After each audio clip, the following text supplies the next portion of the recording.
You're listening to Intentionally Catholic, a podcast about living our Catholic faith with joy and intention. Welcome to Intentionally Catholic. I'm Dan Hansen. I'm Father Ron Hutchinson.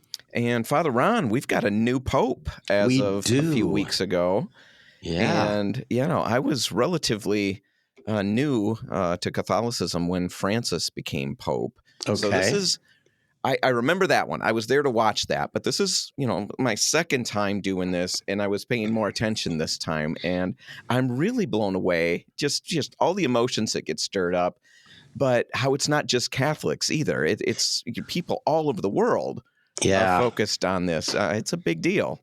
Yeah, I saw a sign at I would see it Pentecostal or Baptist or something non-denominational in Marne that it even was out, we have a new pope. I was like, okay, I didn't realize he was everybody's. No, he is. And everybody's claiming him. I mean, especially with, him being from the U.S. Yes. That's a big deal. Yes. So I know it all took place a few weeks ago, but I did want to talk about it. And I guess what I want to start with is what's it like, I know what it's like for me. What's it like for you to watch all of this unfold as a priest? What goes through your mind when you see the white smoke? Do you remember? Oh, it was only 3 weeks ago. That's You're not that old. Only a few I'm sure weeks you ago. remember. No, I do remember.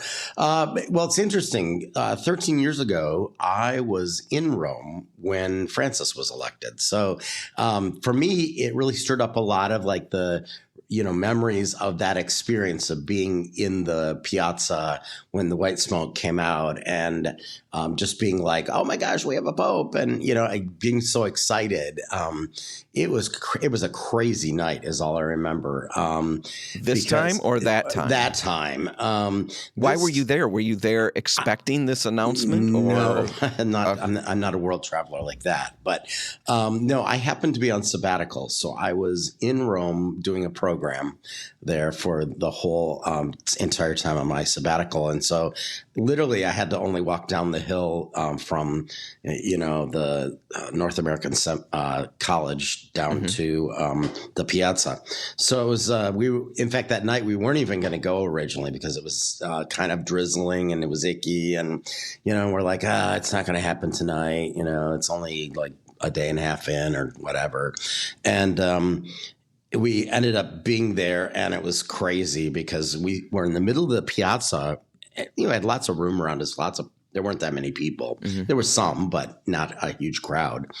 And then it felt like from the moment the smoke came out until he came out, it's like that piazza just filled with people.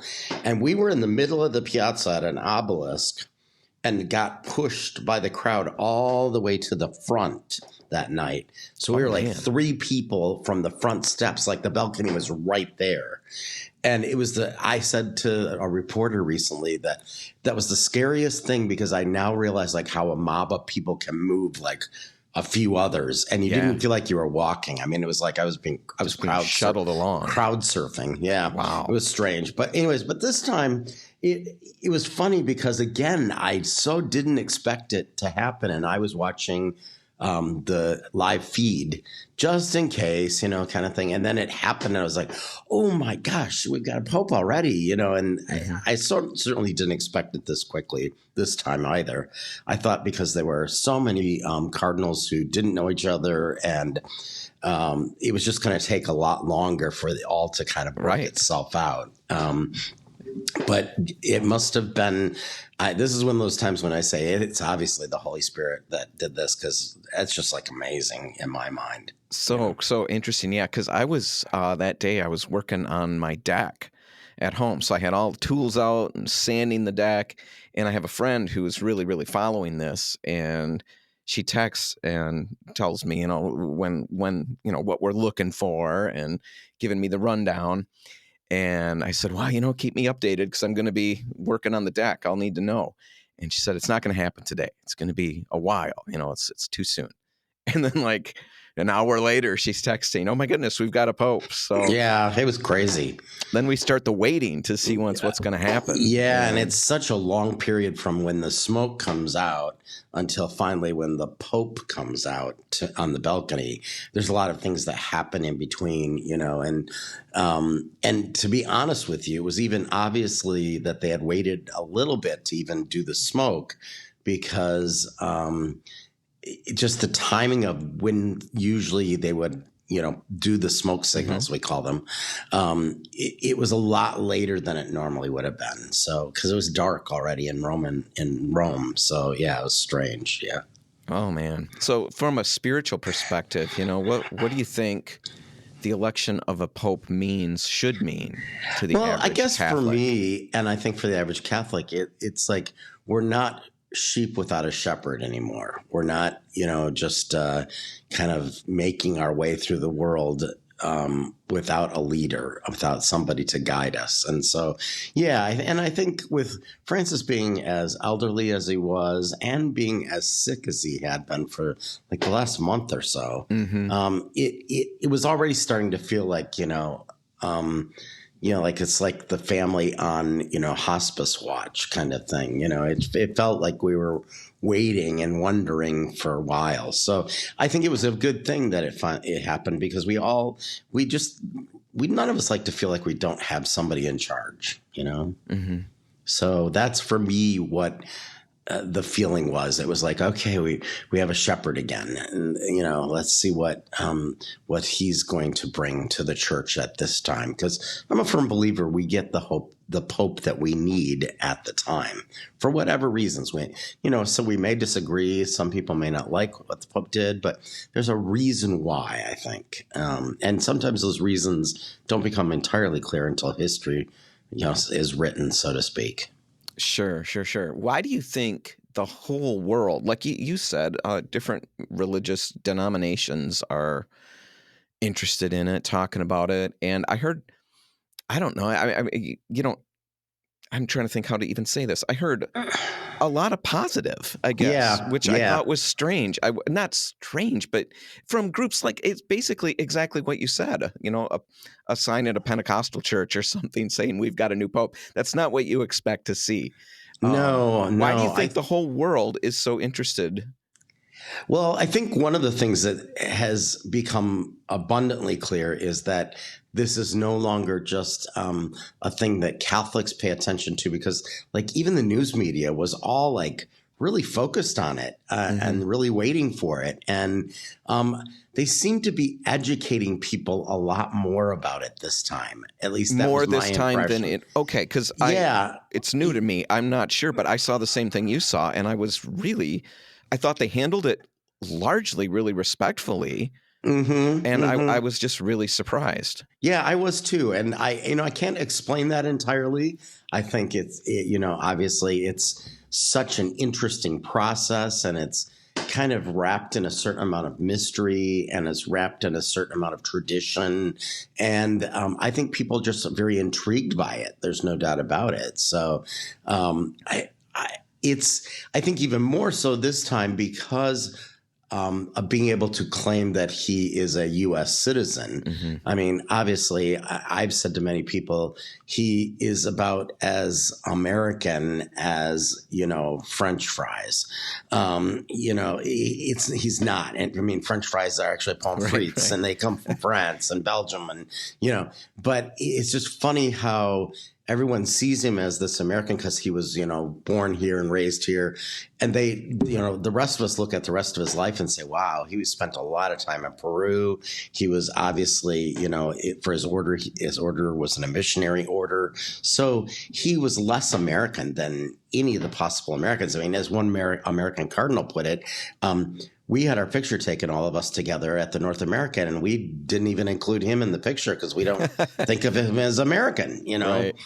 And so, Cardinal Dolan said when he arrived in Rome, other cardinals were saying, tell us about this Roberto Prevost. And he's like, they're, Roberto, they didn't even say Prevost because then he would have gotten it, but they're just, tell us about Roberto.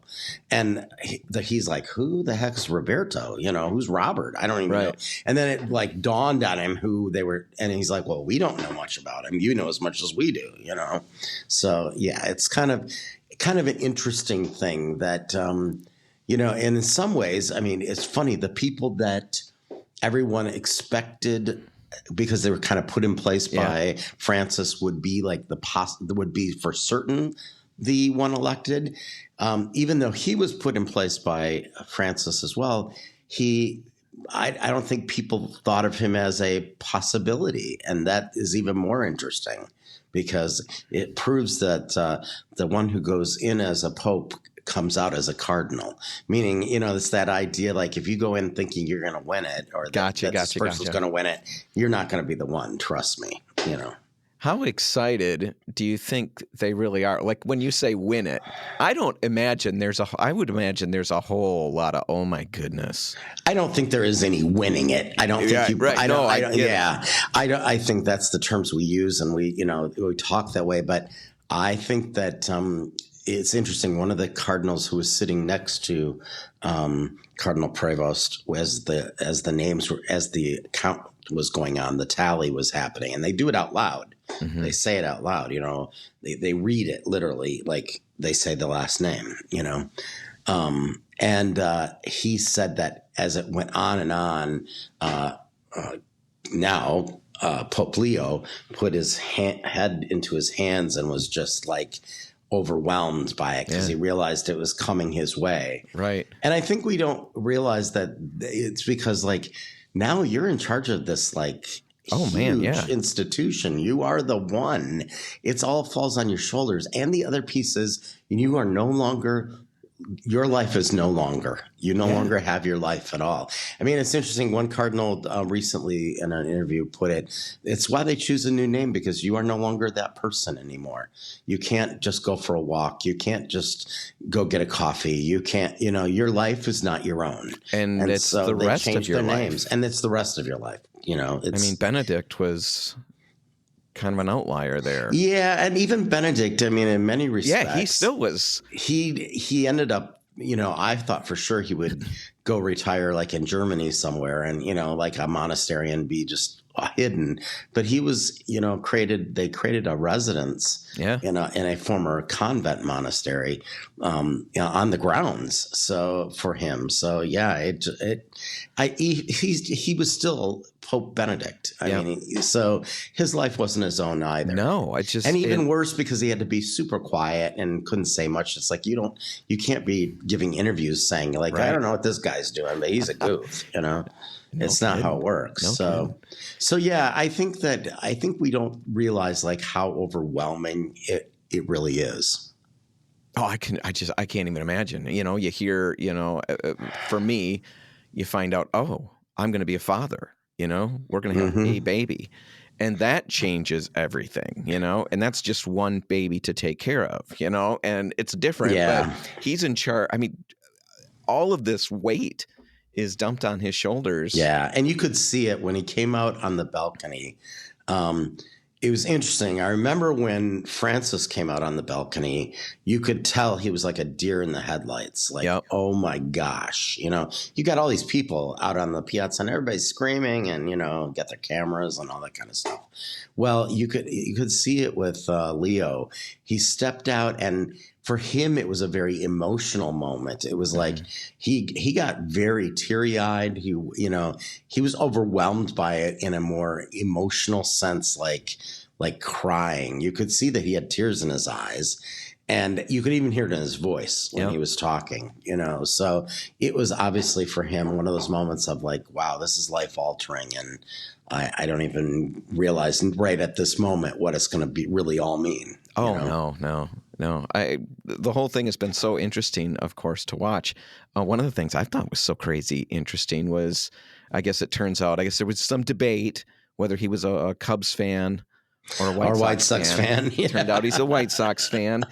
And the White Sox, they've got, in their stadium, they just unveiled a couple of weeks ago or a week ago, a mural Of him, yes. Yeah, that's cool. I thought I read the other day that they've got a White Sox jersey or a T-shirt or something with his name on it, and that's Yeah. outselling all the other players Yeah. put together. Yes. I just can't believe. I mean, I guess we're riding the wave right now, but most of the time in the media, when you hear Catholic, that word used, it's not followed up by positive stuff Yeah, usually. it's kind of crazy because right now it's like it's still all this like he's American, and I even notice like every single day in the news there's always something about what Pope Leo did today, and I'm like, in the past, like nobody would have cared that he met with like, you know, the president from this place or the ambassador from this place, or that he met with all of the employees of the Vatican, you know, that kind of thing. But it's funny. Every day I open up various news stations or news channels that I get, you know, that are written news in a sense, but they also have videos. But it's crazy how many of them are still focused on Leo, you know. It's like every day, oh, he took possession of his church as the Bishop of Rome. People would have never cared about that stuff in the past. No, we would have never heard it. You know, those of us who knew where to look would have seen it, but no, I mean, it's in normal news media now. So no, I think it's really, really interesting. You know, God's not surprised. This is, you know, we don't know where this is going, we don't know what's coming, but I do think this is really cool that a lot of people are being exposed to all of this from a very, very positive point of view, rather than what we normally hear. So we've got this new papacy starting. You know, how do we approach it, especially if Leo, you know, has a different style? He's going to have a different style or emphasis maybe than Francis. How do we approach that? You know, I think it's just all we're called to do is to be open and obedient and recognize that he is the Pope that's needed for this time and for whatever reason, and we'll slowly begin to understand it, I think. But yeah, it's just there's no doubt there'll be continuity, but I'm already noticing that it's continuity that kind of goes back even a little bit further. Like it seems to me like he's kind of picking pieces from previous papacies, from previous writings of popes, and he's making connections to those. I mean, even the fact that in many respects he's been wearing vestments that haven't been out in the whole of Francis's time, but they were vestments that St. Pope John Paul II wore, you know, that Benedict wore, you know. So I think that that's kind of an interesting thing too. He's trying to show that he's very connected to all of these papacies. So he isn't just like monochromatic, so to speak. No, that's been interesting for me too, because I didn't realize, because I don't have as much experience, you know, watching this happen, but I didn't realize what was so strange, and it was the vestments. Yes, because I hadn't seen that, you know, a whole lot. Yeah, he's definitely more of a traditionalist in that sense than was Francis. Mm-hmm. Francis was definitely a minimalist when it came to liturgical vestments. It's interesting to me to see kind of him kind of riding the fence between both traditional and minimal. You know, it's funny, as on these very fancy chasubles, but then he's wearing a pretty simple mitre. So, you know, it's both. It's a both and kind of thing. So I know right off the bat, I mean, and now it's starting to settle down. So, you know, maybe this question's kind of dumb, but there was immediate commentary. You know, everybody was claiming him. Yeah. You know, both sides, every side seemed to be, oh, he's one of us. He's one of us. You know, not that there should be sides, but there always are sides. Lots of predictions, lots of assumptions, criticisms before he's even done anything. You know, we're already being bandied about. How do we, you know, as we watch this unfold, we're starting to get an idea of where he's at and where he might go. But I still think it's easy to get caught up in what's going on. How do we stay grounded? I think, number one, if the media says anything, don't listen to it. That's the first thing. I think, again, it's just like, don't let a social media or the, you know, news media define him for you. I think that they're going to be looking for what I call surface stuff. and he's going to be giving a much deeper understanding. So, and I think even from one of the things I've noticed, all of his homilies, his talks, they're very well crafted. They are deep. They're not, surfacey. He's not going to be the type to just throw out like a couple sound bites and everyone flip out. Like, he's just not that kind of guy. So he's obviously a very deep thinker, and it's somebody that's going to carefully think about and carefully speak what he's thinking. So, and just, maybe, I don't know, maybe more media savvy, which would be. Yeah, obviously, I would think that to some extent that might be one of the good qualities as an American. I think he understands how easily we're manipulated by all of this social media and news media and all of it. So, he's a much more careful person, I think, than, say, Francis in that way. I think Francis may have been naive, or he was maybe as cunning or sly as a fox. I don't know. It's hard to know, but he would often get these sound bites that you just go like, oh, that's not the sound bite you want. No, because I was relatively new to the church at that point, and oh my goodness, the amount of cleanup or that you tried to do with my friends and family. Yeah, because they would bring these sound bites up over and over. And trust me, there were many a church person was doing cleanup too to try to make it clear that wasn't any change in teaching of the church. It just was a comment. And see, I think that's the thing people don't get is just because the Pope speaks in a homily or a talk or an interview, that isn't church teaching at that moment. It can be, as long as it's in consistency with what the church has taught, but it doesn't immediately change things. And I think that's the problem that at least I know Benedict was more aware of that. John Paul II was more aware of that. I mean, you have to be careful what you say, because people immediately think, oh, the church is changing something, and that isn't the case. You can only do that ex cathedra, which means that can only be done from the chair of Peter. It has to be done with consultation with all the cardinals, so it wouldn't just happen, that easily. But like you said, people don't realize that, and things that would get said. And the thing is, a lot of the times, I quit looking into it eventually, quit trying to make answers for it, because nobody accepted the answers anyway in my situation, so why bother?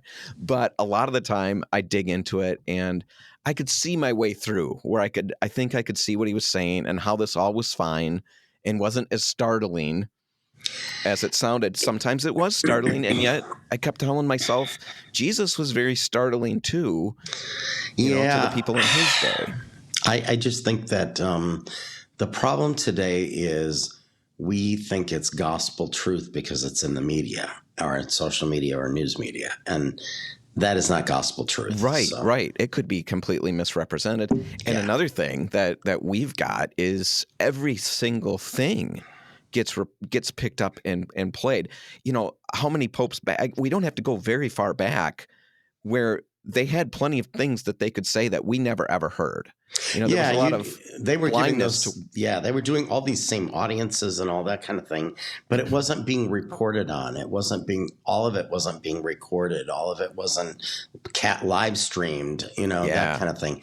Now every single thing that the Pope does is like out there, and so I think that is the difference. Because prior to like Vatican II, it would have been a big deal just to have even a black and white newsreel about the Pope, and those were pretty rare, and they certainly weren't like giving you every word he said. Right. First off, he was speaking in Italian.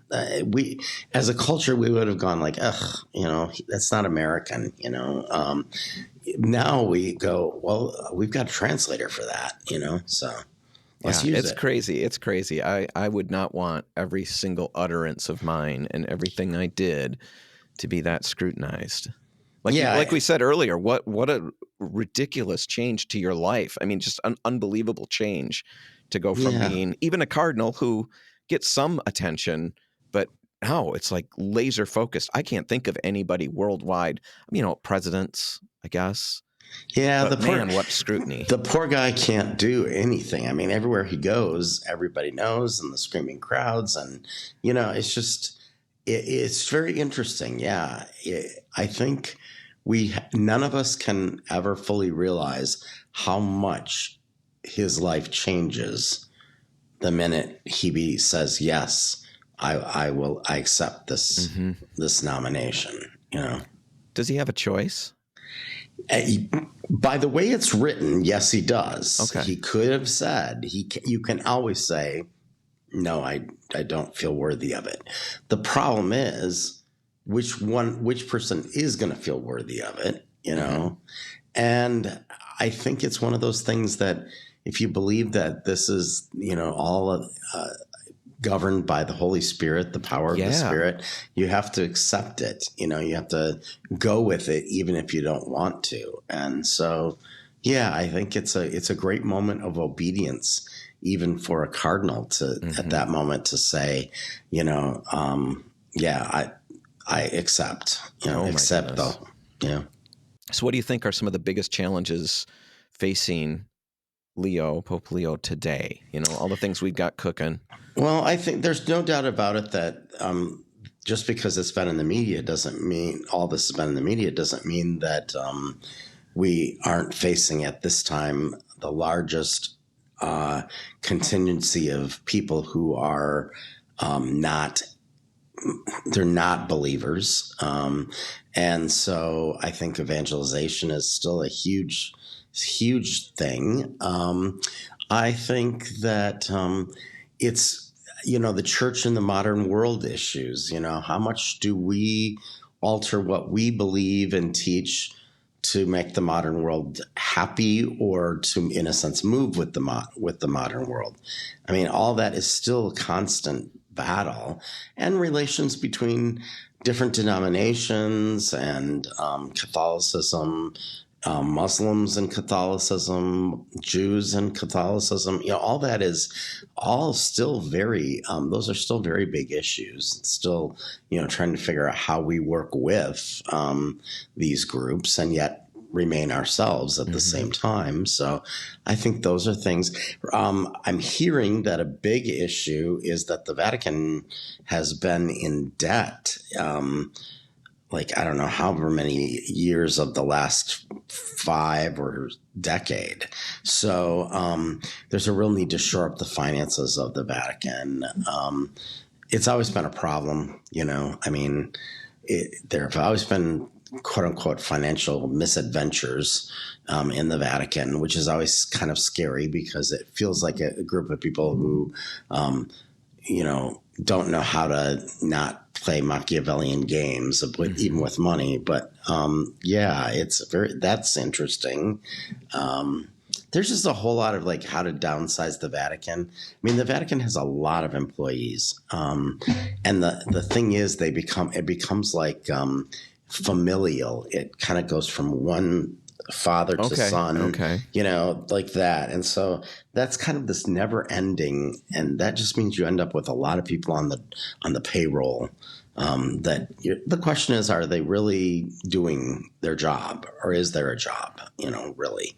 Man, I have never even thought about. Yeah, it's very interesting. Real world problems. I mean, and those are real world problems, and plus then how to evangelize or how to reach and take care of the Catholics that are already there while evangelizing, at the same time. So because we're facing globally a huge downturn in the number of priests, more so in Western countries than in others. I mean, obviously there are certain countries that the numbers of priests are still very, very large. But then that comes with it a whole host of issues. I mean, United States was always the missionary sender. Mm-hmm. We are now the missionary receiver, and we're not doing as well with that or accepting of it as, say, did these other countries. I mean, we have a hard time if someone doesn't speak really good English. We're like, I don't want to listen to him, and that kind of thing. So, other countries have been much more open, to it.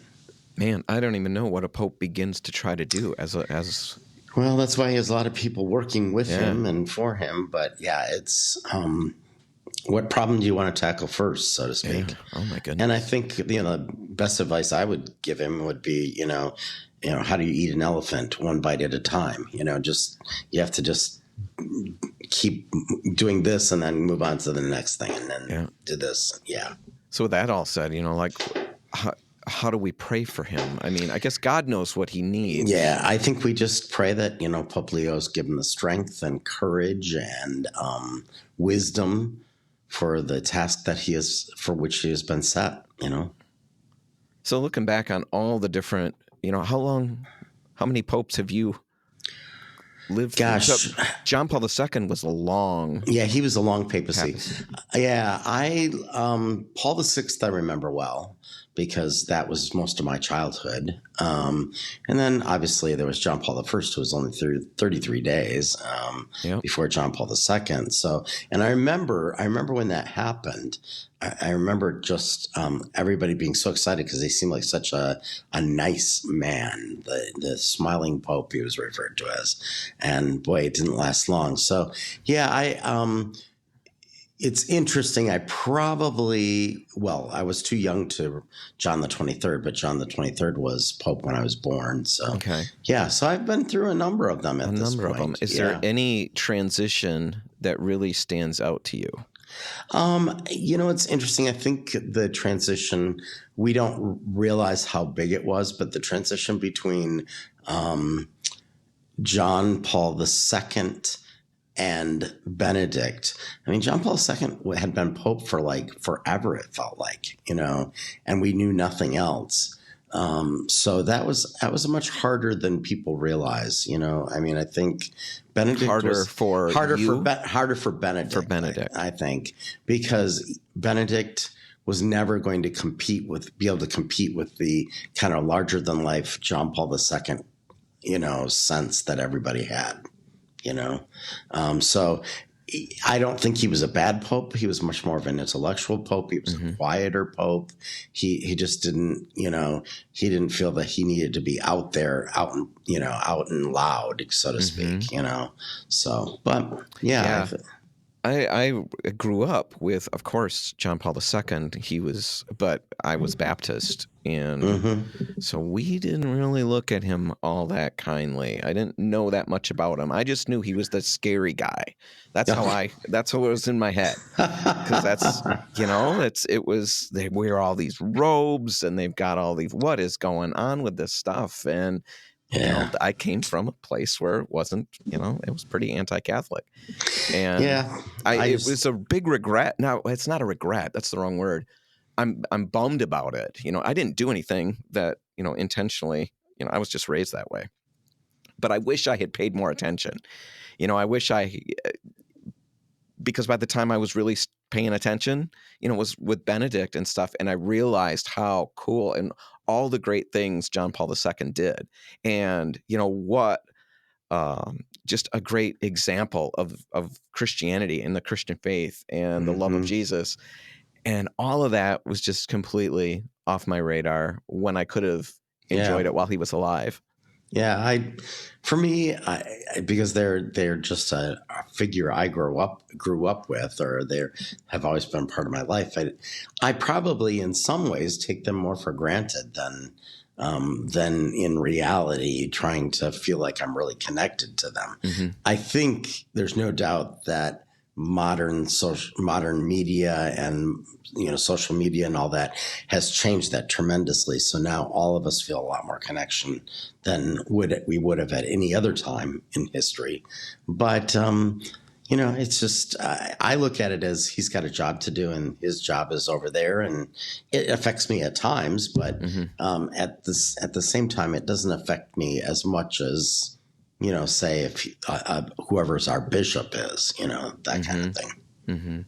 And yet, like you started this whole conversation with, feels like we've got a shepherd now, and that's still a really big deal, really important. It is. The guiding. So what do you hope for this papacy? This last thing that I've got for you. I just hope that he can bring healing to the world. I would like to see, healing of the, Christianity a lot more. What do you mean? Like between all the different... that we find a way to be much more one. I don't know that we can ever be totally one in the greatest sense of that, but it would just be nice if we would speak with more of one voice, as Christians, but that's going to be hard. It's going to be very hard, It is really tough because, the Catholic Church, there's a lot of things that, you really can't bend on. Mm-hmm. You can't yield these points and stay, true to the faith. That's the problem. So, but I think there's a lot of work of spreading the good news.